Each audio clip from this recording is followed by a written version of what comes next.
Well, hello and welcome to my channel, The Withered Fig Tree. My name is Randy Silva and I've been doing Christian live streams on my channel now for over 2 years. And the current series is called The Biblical Flood.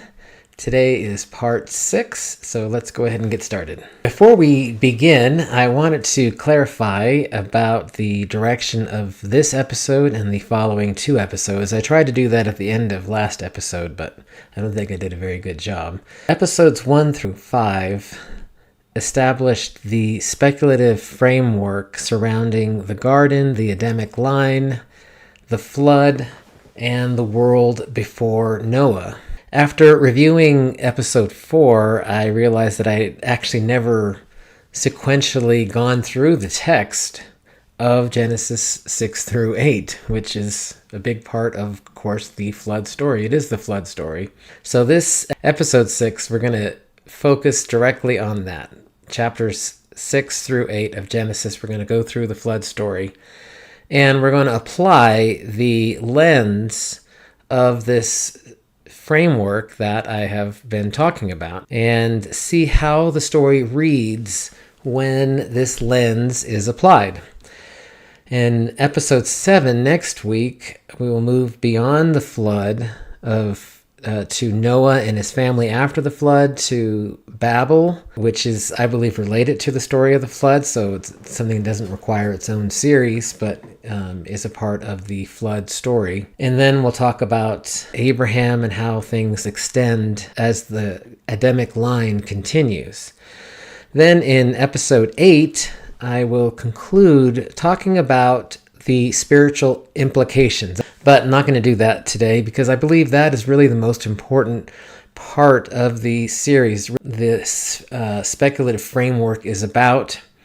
And so that is what we will end with in episode 8, focusing on the spiritual implications and focusing on the symbolism of water, judgment, cleansing, and ultimately the Spirit, the Holy Spirit, and Christianity itself. So this is another dense slide like I started last week with. I wanted to have another reference slide. So last week we started with a reference slide. If you want to have some sort of one single slide that has a lot of information on it that sort of summarize what we've been talking about, last week starts with one, and this week I also wanted to start with one. This is a list of the constraints and the premises and the speculations. Here are the 6. It started out with 5, but then we ended up with 6. And these, rather than going into details, just sort of list what each one is. The text represents the flood as real. I put here that it's a real event through its many details. I think that is what distinguishes chapter 1 of the creation story from chapters 2 all the way through chapter 10 and really going on. I think it's what distinguishes chapter 1 from the rest of the Bible is that there are many details given. The text also represents that the garden is real, the fall is real. I mean, there's definitely going to be symbolism in there, but the spiritual meaning is communicated through this living metaphor of the garden and its occupants, namely Adam and Eve, who get expelled, and then their children thereafter. All right, so the flood serves a theological purpose of communicating something essential about God, humanity, and judgment. The narrative is presented in universal terms like all, whole, and every, but narrower meanings are possible and I believe make the story make more sense. The flood account exists within a broader ancient context shared by cultural memory. A consistency of divine revelation that as God reveals himself through first to ancient people and then all the way up until modern times, that he has a way of preserving continuity in his dealings with humanity. God continues to reveal himself in a way that is fair to both ancient peoples and to modern peoples. And then this idea that the narrative presupposes a broader world of stories in context that is now largely lost to history. So it wasn't a part of the story as Moses told it to the people who wrote it down, But nevertheless, those were available, and perhaps some of them still are available to us, like the Book of Enoch, although I believe that was not available to Moses, but it was a later speculation of the Hebrews about what Moses was talking about. The premises were that humans existed outside of the garden, possibly for millennia, and then Adam and Eve's line possessed unique inherited characteristics arising from their unique formation and their access to the tree. So unique formation is the idea that God just created them as adults, first Adam and then Eve after he couldn't find a suitable helper. And then, of course, they had access to these two very special, unique trees in the center of the garden, the tree of life and the tree of the knowledge of good and evil. So then we have these speculations. So as we go from constraints to premises to speculations, we're going from things that are more established in the text to things that are more speculative, but still try to honor the text as well as connect the text or various texts. One was the garden remained until the time of Noah, and 2 was the Adamic line remained near the garden. So Cain departed, but the line of Seth preserved the Adamic inheritance as they stayed outside the garden. They didn't really know where else to go, I would say. Let's see, number 3, garden animals were distinct and required preservation, and that these were the paired animals that went onto the ark. So that's a big idea. I believe it was episode 4 that we talked a lot about this, but it is pretty distinctive novel idea for this series that there was something special about the garden animals, birds, animals, creatures that crawled on the ground. You'd find those same types of creatures created on days 5 and 6 outside the garden, but then these special ones seem to have more intelligence, seem to have more emotional intelligence, and then like we saw with the serpent, not only could he speak, but he could deceive, and that is a big thing that typical animals can't do. So that means that the garden animals, not just the serpent, but all of the garden animals were special, and that is why it was possible for God to potentially find a suitable helper from among them. And that, at least initially, he didn't create Eve, and maybe he didn't want to create Eve initially or something. I'm not really sure, but it is interesting in the story how he creates Adam. They look for a helper, and then he's like, okay, well, we need to create Eve. All right, so then number 4, the garden required removal by the flood, and its fruits, fruit trees, and the hardwood trees that made up the garden may have supplied material for the ark. And then the flood waters originated from the same source that sustained the garden. That's how the chapter 2 starts out, by talking about how the land had been barren, not the whole earth, but just this land area. And last week I showed some Google Earth pictures of that region and where Eden may have been, my speculations. Let's go ahead and go through chapter 6. So what I have here on the left is the speculative framework rewording of Genesis chapter 6 verses 1 through 7, and then we'll talk about the rest of it on the next slide. And then on the right is the NIV translation, and I have italicized lines where I have inserted something that is different than what the NIV has. On the left, I put here in verses 1 through 4, when the Adamic line began to increase in number in the regions surrounding the garden, and daughters were born to humans outside that realm, the Adamic sons saw that the daughters of humans were beautiful, and they married any of them they chose. Then the Lord said, my spirit will not contend with the Adamic humans forever, for they are mortal. Their days will be 120 years. The Nephilim were in the land in those days, and also afterwards, when the Adamic sons went to the daughters of humans and had children by them. These were the mighty men of old, the men of renown. And then I have a little note here, footnote for Nephilim, which I'm really surprised any version doesn't already have. It is that the Nephilim is a transliterated Hebrew word that meant the fallen ones. So rather than saying the fallen ones were in the land in those days and afterwards, they just decided to kind of punt and transliterate the Hebrew word Nephilim into English. You can see there's a lot of speculation in this, and that's why I would not publish this as as here's the new Bible according to me.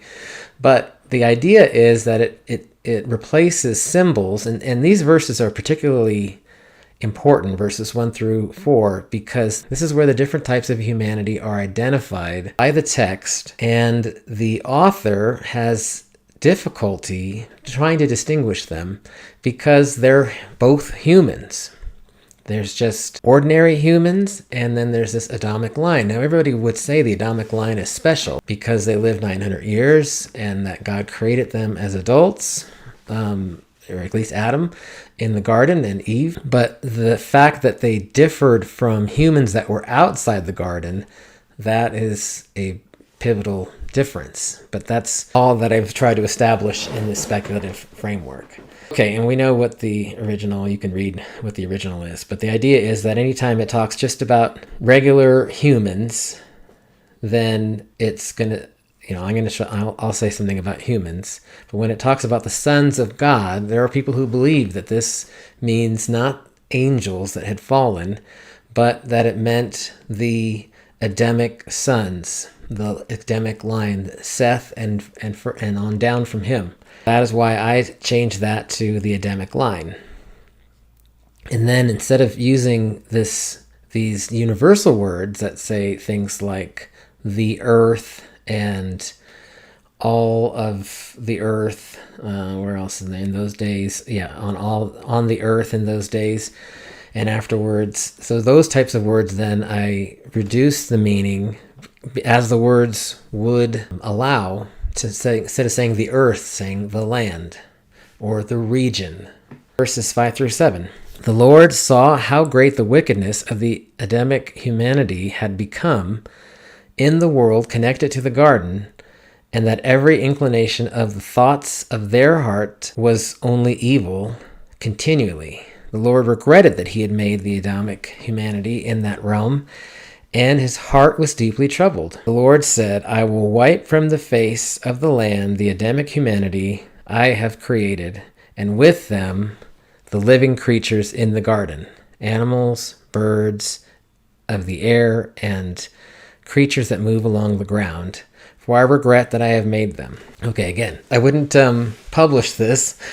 Actually, it is a lot like the Message, which I don't like at all because it puts so much interpretation in it, and that's what I'm doing here. I am putting interpretation in it, but the reason why I'm doing that is to show how this would read if the words that are universal could be expanded or changed to mean they're more regional or local versions, as well as trying to expand on the pronouns and what they actually represent. So here you can see things like Adamic humanity instead of just humans, and then instead of the whole earth, you definitely could translate that as the land, and that's why I put the world connected to the garden.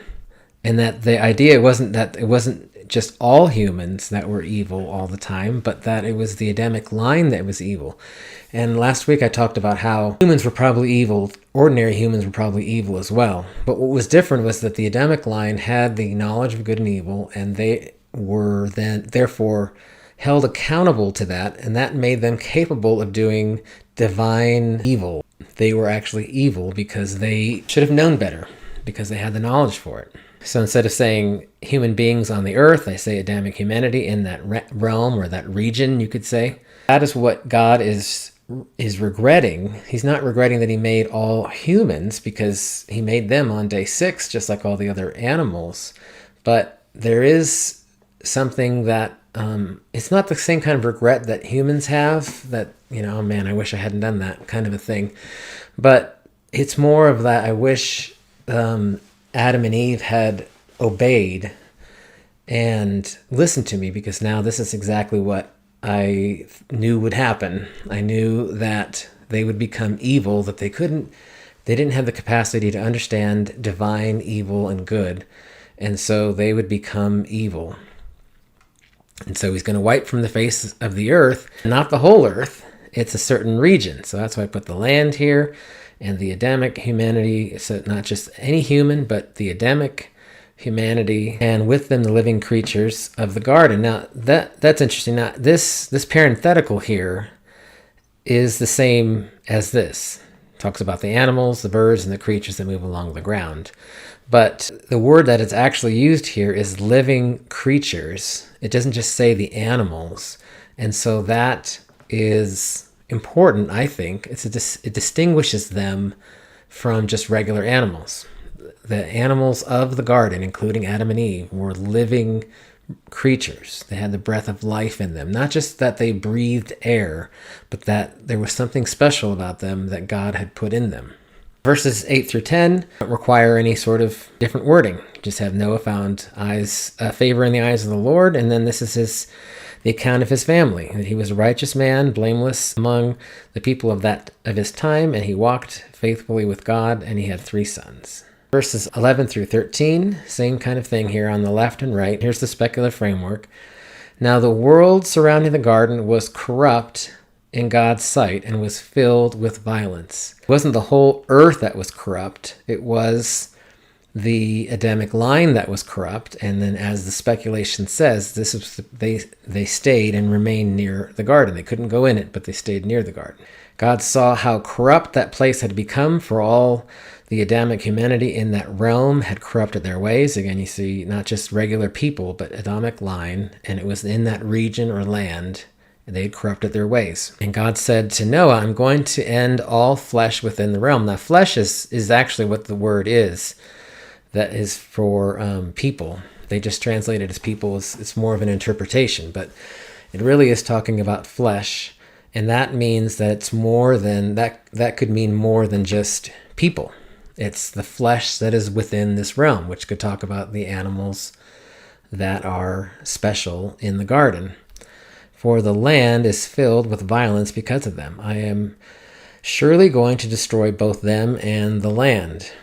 So then verses 14 through 18, make for yourself an ark out of gopher wood. I don't put cypress. I left this little footnote here because it says in the footnote in the NIV that the word is gopher, and we don't know what it means. But for whatever reason, they decided to put a known wood in there, cypress, even though there is a word in the Hebrew for cypress wood. So I left the transliteration in there with a note that says this is a transliteration of a Hebrew word whose type is no longer known. We don't know what it was known back then, but it's not known now what wood is this gopher wood.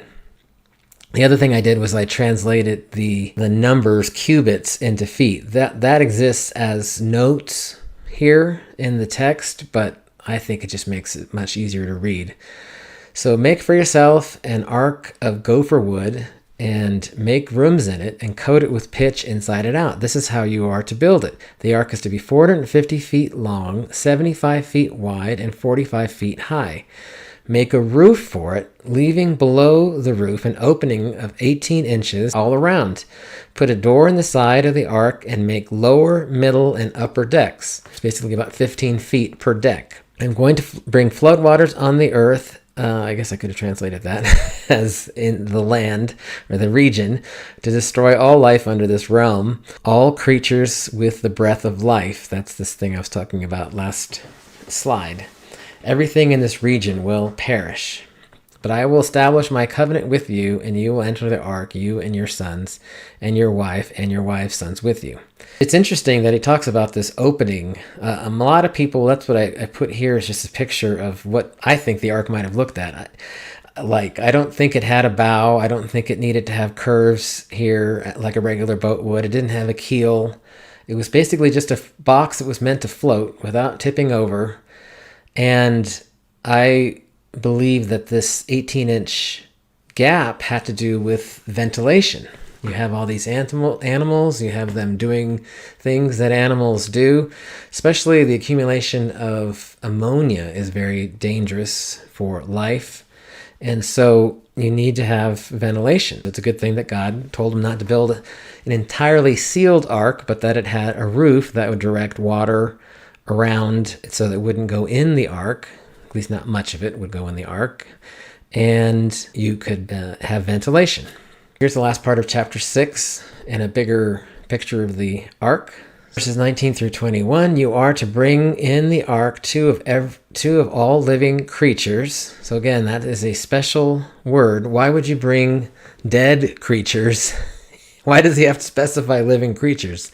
It's because it's a special thing. These animals from the garden are special. So that from the garden's not there, but that's why I put that in square brackets. Male and female, to keep them alive with you.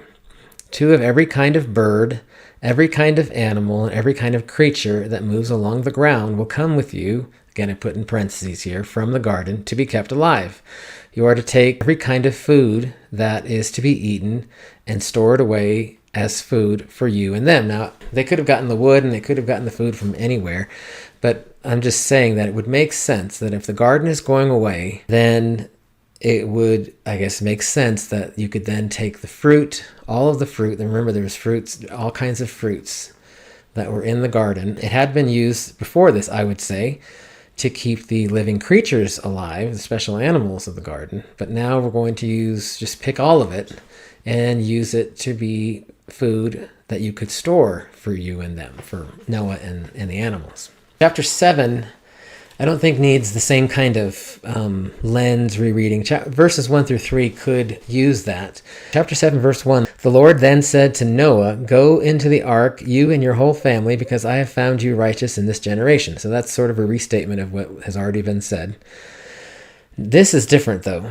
Take with you 7 pairs of every kind of clean animal, a male and its mate, one pair of every kind of unclean animal, a male and its mate, and also 7 pairs of every kind of bird, male and female, to keep their various kinds alive throughout all the earth. 7 days from now, I will send rain on the earth for 40 days and 40 nights. Okay, that's verse. So verses 2 and 3 are what's really interesting. So he's already talked about bringing animals, and I'm saying that I believe that he's talking about special animals from the garden. Why does he now start talking about 7 pairs and also 1 pair of these other types of animals? So what I believe this is that these are additional animals that are now specified beyond the earlier paired creatures. These are farm animals or domesticated animals. Translations use clean and unclean, even though the Levitical dietary laws have not been specified. It's definitely true, though, that if you look at ancient cultures going back thousands of years, they did have a concept of clean and unclean animals, reflecting older categories that were likely connected to sacrifice, food, and other human use. So this, I believe, is a second list that's talking about domesticated farm animals and livestock. 7 pairs are to be taken from the clean livestock animals, things like lamb, goats, cows, chickens. These were typically, even from thousands of years, considered clean, while single pairs of unclean domesticated animals. So it's the domestication, the farm aspect of these animals that makes them special. And I kind of think that it's the second list because God's got all the animals from the garden on there. And now he's like, okay, now before we close everything up, let's get some more food, more sacrificial animals. Let's bring them onto the ark. You can use them on your voyage as well as after your voyage. You can then use them. They'll be preserved so that you can use them as farm animals for yourself. So I said so just because an animal is domesticated doesn't mean that it's clean. So animals like horses, pigs, and geese, and I'm sure there was other birds as well, that were considered, they were farm animals. They had some sort of farm purpose, but they were domesticated, but they weren't considered clean. Verses 6 through 24. So this is more information about the flood. So Noah was 600 years old when the flood began. Springs burst forth. So it wasn't just rain. It did rain heavily for 40 days and 40 nights. And so the springs, and I believe these were the same springs. It doesn't have to be, but I believe it was the same springs that had watered the garden. The springs were already there. They had already burst forth and watered the garden and created 4 headwaters. So God just needs to turn up the volume of these, and then they will burst forth and aid or supplement the rain that was falling to produce, hundreds or thousands of more feet of water. Now, the water appears to be actively added for 40 days, not just the rain. It definitely says the rain was 40 days and 40 nights. That's in verse 4. 7 days from now, I will send rain on the earth for 40 days and 40 nights. I will wipe from the face of the earth every living creature. There's that unusual wording again, living creature. Verse 17. For 40 days the flood kept coming on the earth, and the waters increased as they lifted the ark high above the earth. The waters rose and increased greatly on the earth, and the ark floated on the surface of the water. So it talks about this period of 150 days of the flood existing, but it seems as though both the rains and the springs only added to the flood waters for 40 days. This may imply that the waters were restrained from dispersing during the judgment period and for this region. Several thousand feet of water is an enormous hydraulic head. It's a lot of water. But assuming it had outlets, which unless this was all in some sort of, basin, it would have had outlets. And so the water would just naturally, it would just want to flush out. Even in thousands of feet would flush out relatively quickly in terms of hours to days. So how did it stay around for 40 days and accumulate? And how did it stay around for another 110 days just sitting there? I believe that God had to supernaturally intervene, that he had to have kept, with invisible hands probably, or winds or something, I don't know. But somehow he kept the waters in this region high and kept them from dispersing. You might say, wow, why would God do that? Well, why wouldn't he do that? I mean, obviously he's capable of doing that, and he's already supernaturally creating a flood, and he wants it to do a certain purpose. And so it doesn't seem to me that much of a stretch for God to then keep the waters there. In chapter 8, the flood recedes. Verses 1 through 5, the waters recede. God remembered Noah and those in the ark. Now this is verse 1 of chapter 8, and I haven't talked much about the rhetorical aspects or the poetic aspects of the Hebrew here, but I will now. That this whole section is a chiasm, meaning that the successive verses the verses start with a ascending Hebrew letter. So like in English, it would like verse 1 would start with A, and then B, and then C, and then D, and so forth.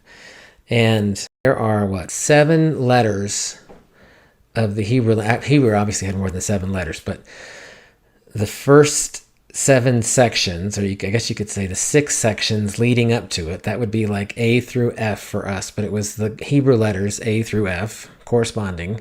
And then G is the 8th letter. That's the middle one. That's God remembered Noah. And this starts back at Noah and his sons in chapter 6, verse 10. And then the earth became corrupt in verses 11 through 12. And then the flood was announced in 13 through 22. So it's not just one line, but it's a block that starts with a Hebrew letter. They enter the ark, and then the flood begins. That would be E. And then the flood waters rise. That's F. And then it backs, so it goes in and then it backs out. So it goes from G, it goes back to F, E, D, C, B, A. Ending where A is ending in Noah and his sons in chapter 9, verses 18 through 19. Hebrews used to use, and other ancient languages would use this type of poetic form in order to specify or indicate what is the pivotal point, what is the, nowadays you might use the word climax, but that's not quite the same concept. But saying that it's a central point or a pivotal point, that is probably the correct way of saying it. Now, it is this interesting verse, that says God remembered Noah as if he forgot about him. He's like, oh yeah, what did I forget? Oh, that's right, there's a flood going on in the earth. No. This idea of remembered in Hebrew doesn't just mean he forgot and then he recalled it later on. It means something closer to he acted covenantally towards. So it's God is keeping his promise. All right, so you see the fountains, the springs and rain ceased, after which the waters gradually receded over time with the wind. So a wind wouldn't, normally it's just gravity that would have pushed the water down very rapidly, would have dug deep, ravines as this water just had to get out rapidly. But we don't see that happening. Instead, it says there's a wind. So I think God is holding the waters there, and then the wind is evaporating this water.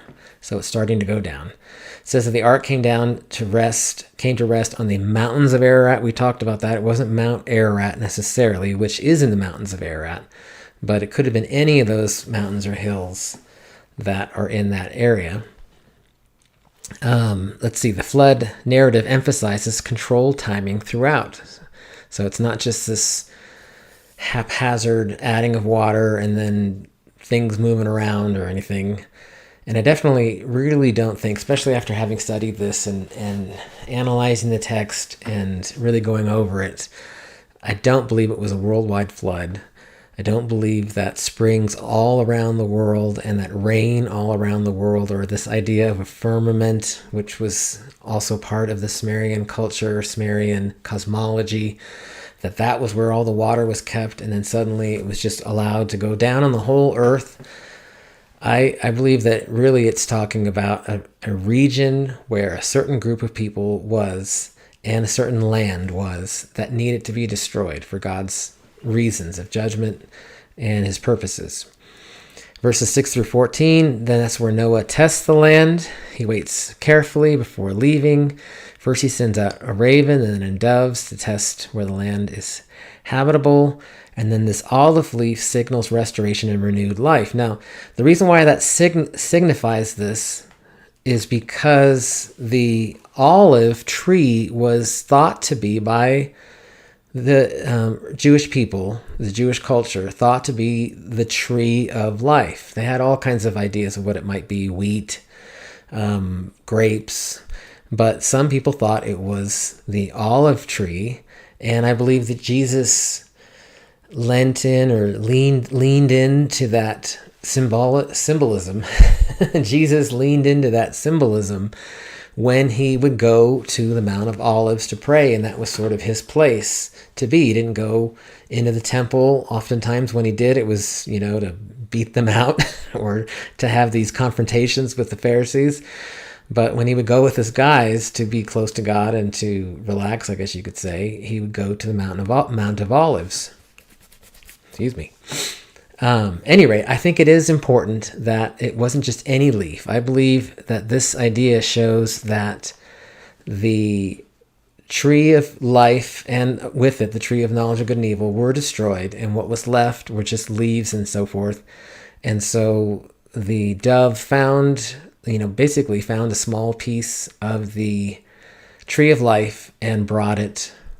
And brought it to Noah, and that showed that the waters were gone now, because now the area that needed to be destroyed, besides the people, was the land. It's now free of water, and things have been destroyed, but also there's this renewed life. Okay, so then you have this new beginning with Noah and his families, and the preserved creatures emerged. It's interesting, maybe we'll talk a little bit later as to what happened to these special creatures. Do we see them walking around nowadays? And this preserved line, they just were released into the land, as well with Noah and his family. And so that's an interesting thing to talk about. And then you see that he has sacrifice and this covenantal theme in verses 20 through 22. And he builds an altar, and he uses some of these animals that he had on the ark as for sacrifice. And even before the law of Moses was given and defined what sacrifices there were, they still had this concept of sacrifice. And God promises stability and cycles of nature. That you see this throughout the Bible, that judgment gives way to preservation and continuity. Thanks again for joining me today. Hopefully you find this interesting, and we're getting close to the end of this series on the biblical flood. I've definitely learned a lot more possibilities that are out there than just the standard narratives or even some of the parallel narratives that are out there. And it opens up a lot of new dimensions to the timing of and where this could have happened. And I think it also supports the idea that this was there was a spiritual purpose that God had for the flood. Thanks again for joining me. Remember to like and subscribe, and have a great evening.